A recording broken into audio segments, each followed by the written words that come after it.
जरूर कीजिएगा। मेरे जो वालिद थे, मैंने जैसे बताया बहुत पढ़े लिखे थे, तो उन्होंने बहुत गरीब भी थे, उनको कभी कोई नौकरी नहीं मिली, हार्डली उनके पास पैसे होते थे। जो भी बिजनेस उन्होंने शुरू किया, इतनी तालीम हासिल करने के बाद भी वो फेलियर ही रहा। लेकिन उन्होंने बहुत प्यार दिया, और क्योंकि उनके पास पैसे नहीं होते थे तो मेरे हर जन्मदिन पे अपनी कोई पुरानी चीज मुझको दे दिया करते थे।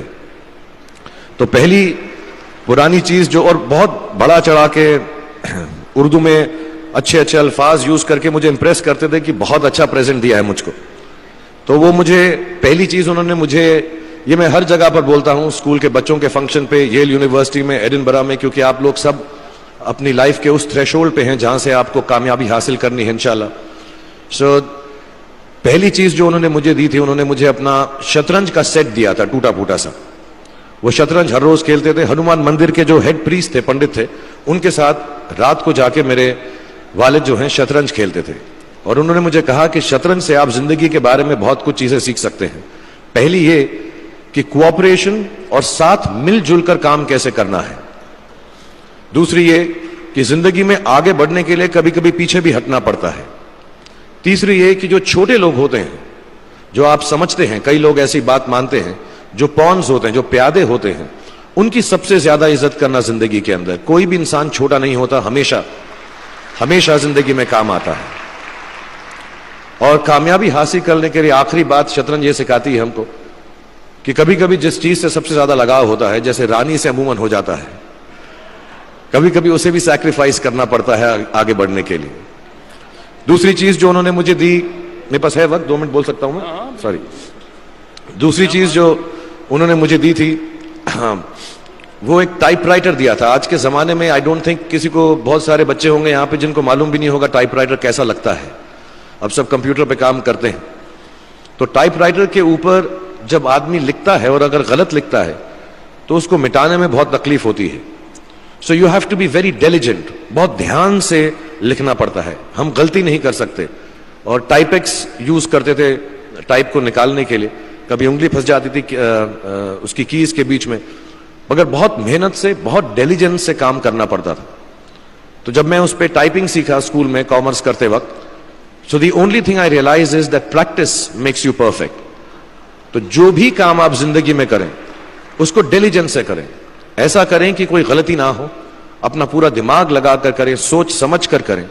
ऐसे करें कि यह काम जिंदगी में आपका पहला काम है और इसके बाद आपको मौका नहीं मिलेगा, और शायद यह काम आपका जिंदगी का आखिरी काम है, इसके बाद फिर मौका नहीं मिलेगा। So do it with that kind of diligence.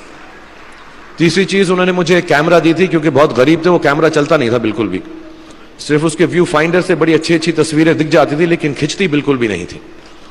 और इससे मुझे उन्होंने सीख दी कि जो हमारी क्रिएटिविटी होती है, हम जो भी, कभी कभी हमारी हॉबी होती है, कभी कभी हमारा उससे प्यार होता है, लेकिन हम उसको अपनी नौकरी नहीं बना सकते, अपना काम नहीं बना सकते। बहुत कम लोग ऐसे फॉर्चुनेट होते हैं जैसे मैं हूं कि जो मेरी हॉबी थी, जिस चीज से मुझे प्यार था, कलाकारी से, एक्टिंग से, वो मेरा पेशा भी बन गया।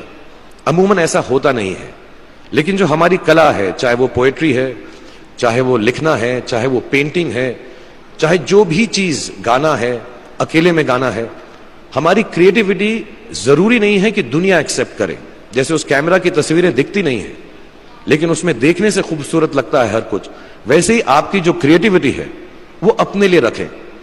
क्योंकि जिंदगी में कभी ना कभी, कहीं ना कभी ऐसा मुकाम आएगा जब आप बहुत अकेला फील करेंगे। हो सकता है दुख का समय भी आए, उस वक्त आपकी जो क्रिएटिविटी है वो आपकी सबसे अच्छी दोस्त होगी, दुनिया उसको माने या ना माने। मैं बहुत खराब पोएट्री करता हूं, लेकिन जब भी दुखी होता हूं तो लिख लेता हूं। सराफ साहब से मैं अब सीखना भी चाहता हूं। मैं रेखता पे जाऊंगा, मुझे लगता है ये कमाल की साइट है, थोड़ी मैं शायरी वगैरह सीखूंगा।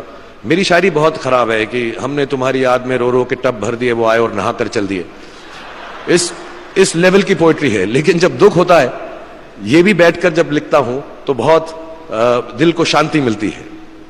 आखिरी चीज मेरे वालिद जी ने मुझे दी थी, वो दोनों मिक्स है, मैं जल्दी खत्म करता हूं क्योंकि आप लोगों के पास वक्त नहीं है, आप लोगों को अपनी डिग्रीज लेनी है, सोच रहे होंगे इतना वक्त जाया कर रहा है हमारा ये। तो मैं जल्दी से बताता हूं। एक, उन्होंने मुझे कहा एक सेंस ऑफ ह्यूमर हमेशा रखना जिंदगी में। हंसते हमेशा रहना, एक चाइल्ड लाइक इनोसेंस जरूर रखना। जैसे एक छोटे बच्चे की जो एक इनोसेंस होती है, जो उसका दुनिया की तरफ जो नजरिया होता है बड़ा इनोसेंट सा होता है, उसमें कोई खामी नहीं होती, गलती नहीं होती, अभी दुनियावी बातें नहीं आई होती, तो वैसे ही रखना। कई बार बचपन में मैंने जब बदतमीजी की या कोई गलत काम किया तो उन्होंने सेंस ऑफ ह्यूमर से मुझे बचाया। और जिंदगी भर अगर आप अपने ऊपर, अपने हाल पे, दुनिया पे, क्योंकि लोग आपसे हर कोई बात कहेंगे, अच्छी बात भी कहेंगे, बुरी बात भी कहेंगे, क्योंकि लोगों का काम है कहना। अगर आप उसको एक सेंस ऑफ ह्यूमर से देख सकेंगे तो जिंदगी जो है बहुत बेहतर रहेगी। And last not the least, what my father gave me, what my mother gave me and what your parents have given you, आपके जो पेरेंट्स हैं जो आपको दिया है, वो सबसे बड़ी गिफ्ट है, गिफ्ट ऑफ लाइफ। जिंदगी की जो जिंदगी एक खुद ही सबसे बड़ा तोहफा है हमारी जिंदगी, और उसको वैसे ही ट्रीट कीजिए। जिंदगी के अंदर जो भी मुकाम आए, जैसी भी चीजें हो, अच्छा हो बुरा हो, कभी अंधेरा हो कभी उजाला हो, हर चीज को रिस्पेक्ट कीजिए और जिंदगी में ग्रेस रखिए हर इंसान की तरफ। हर इंसान जो भी आपसे जो भी बात करेगा वो अपनी मुसीबत के हिसाब से करेगा, अपनी हैसियत के हिसाब से करेगा, कभी गलत बात भी बोलेगा, ऊंची बात भी बोलेगा। जब आप काम करेंगे, जब आप बड़ी बड़ी कंपनीज के अंदर नौकरी हासिल करेंगे, आपका हमेशा झगड़ा रहेगा, जो मेरा जूनियर है वो ऐसी बात करता है, मेरा सीनियर जो है ऐसी बात करता है। लेकिन सब जो हैं जिंदगी से जूझ रहे हैं, इस जिंदगी में कुछ बनने की कोशिश कर रहे हैं। सो वो ग्रेस जो है, वो लीवे जो है, हर किसी को दीजिएगा जो आपके साथी हैं, जो आपके साथ साथ काम कर रहे हैं, जो आपका साथ काम नहीं भी कर रहे और जो आपका साथ नहीं भी दे रहे। ग्रेस से बड़ी चीज आप जिंदगी को वापस नहीं लौटा सकते। ये 4-5 चीजें याद रखिएगा। याद रखिएगा, नहीं रहे तो कोई बात नहीं। आप लोग बहुत कुछ अभी इस जगह पर इल्म हासिल कर चुके हैं और मुझे उम्मीद है और मुझे यकीन है कि आप जो भी करेंगे जिंदगी में बहुत कामयाब होंगे।